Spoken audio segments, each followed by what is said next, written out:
Good morning, everyone. Coming from beautiful Homer, Alaska, here on the edge of Kachemak Bay, and it is gorgeous out there today. And I just want to make a real quick video just to answer a few questions about the gear I'm using, because after the last video where I'm revealing, what my big gear was with the Nikon lens and the camera body, I had a lot of people ask me or commenting, sorry to see you're leaving Canon. I enjoyed your Canon videos and all that kind of stuff. So I guess the question today is, am I done with Canon? So let's talk about it.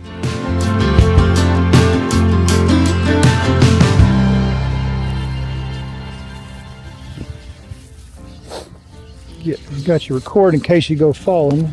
Right. Block's moving on us a little bit now. Bad news, yeah. Mm-hmm.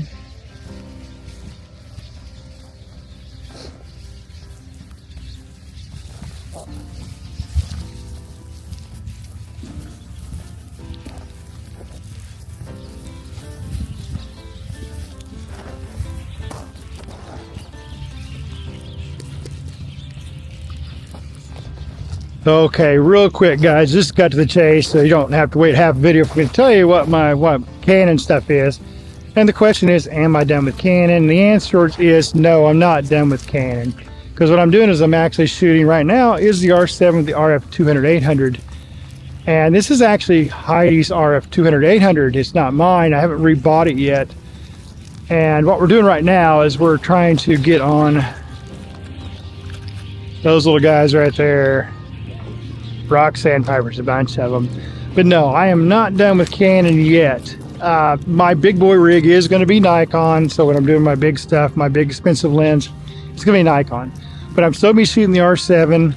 I've got my name on the list for the R7 Mark II if it ever does come out, so I'm hopefully get that as soon as it comes out.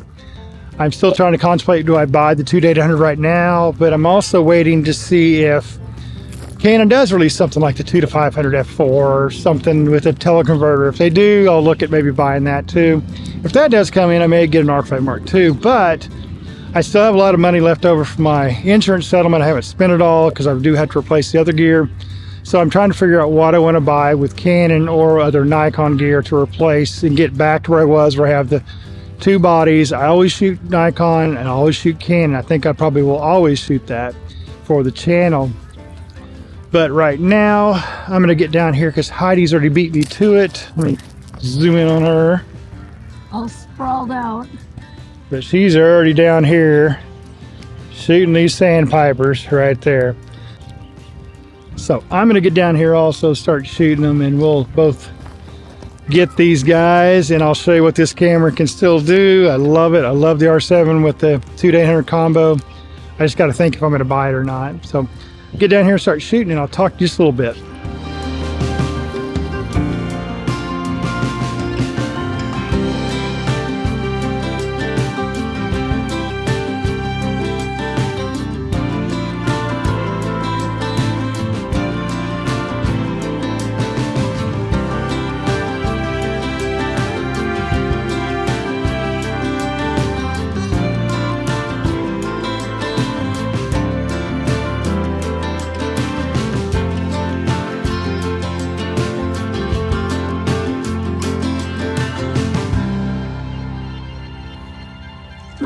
Well, I'll tell you what, I forgot how much I love this R7 shooting this thing. Here, you've never shot it. I have. It's so light and so nice. I mean, shoot this with this. You've got 500 there.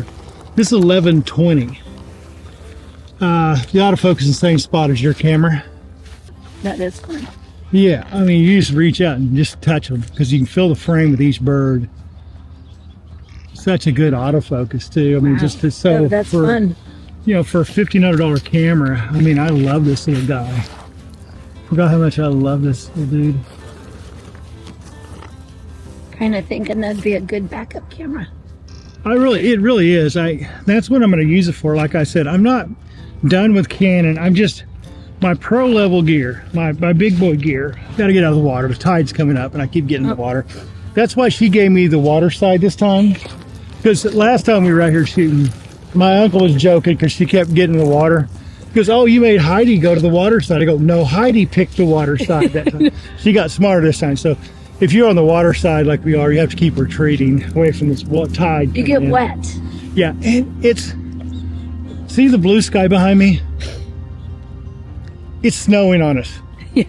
It's so bizarre. It did it to us yesterday too. Just, we're sitting here, bluebird sky, all of a sudden starts snowing on us. It's just crazy.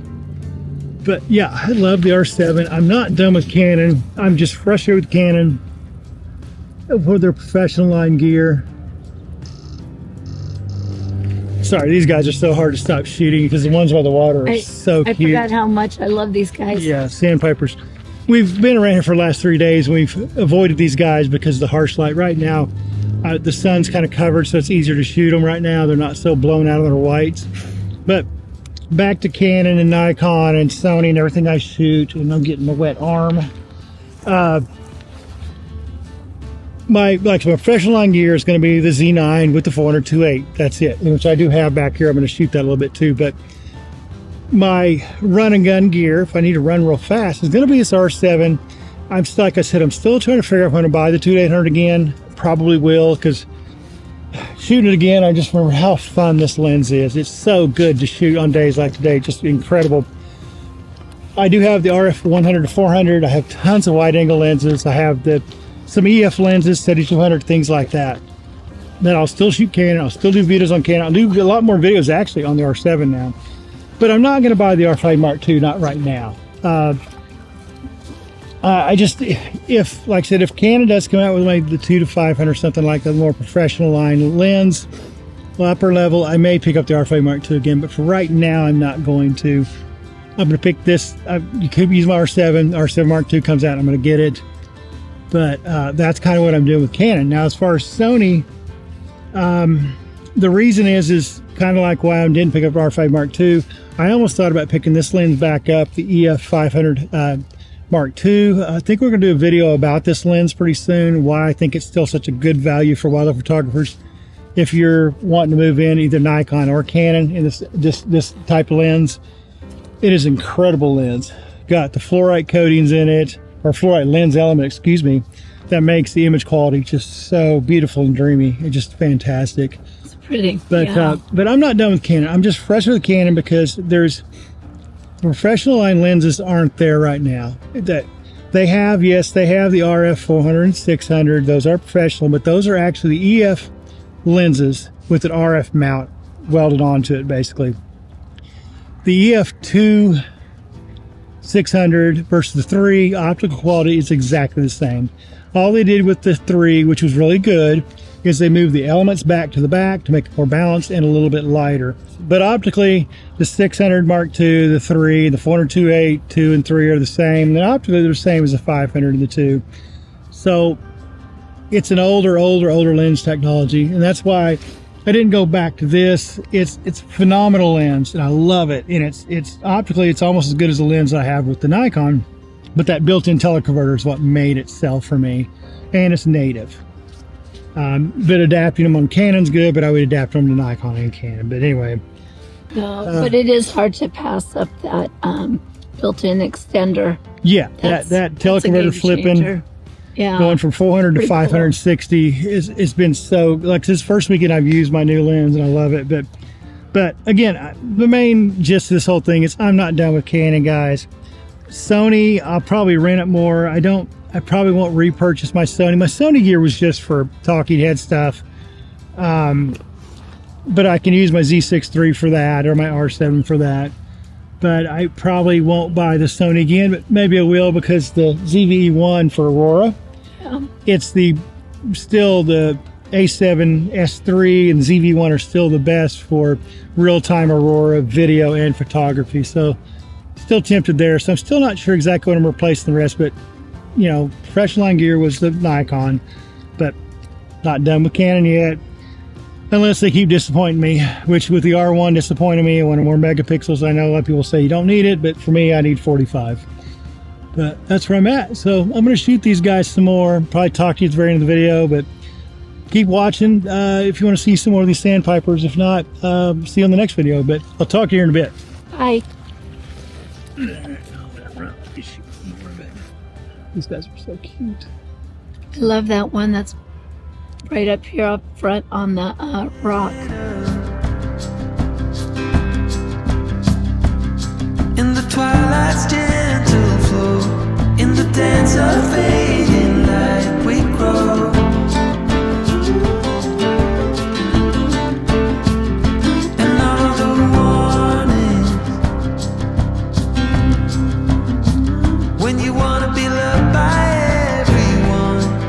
get fooled by anyone so easily. I'm lost. You say you're tired, so am I. But without you, I'm lost. I'm lost. Yeah, we can walk on water while the boats are leaking. Soon the walls will be giving in. Anytime now, anytime now.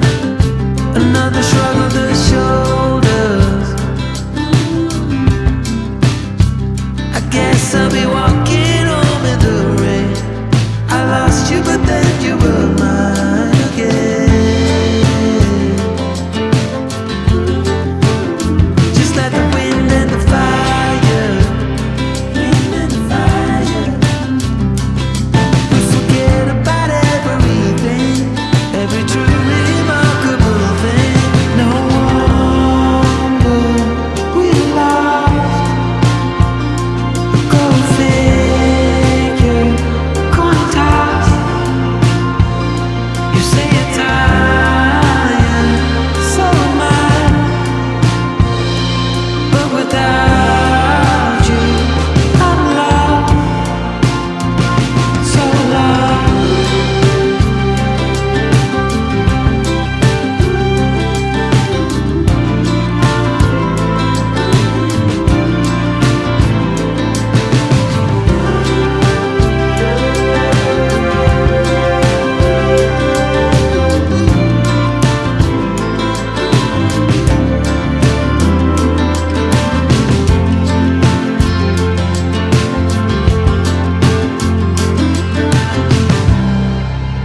Yeah, guys, just a real quick video today, just to show you some sandpipers, kind of what this lens can still do, and this combo, the R7, the 2-800.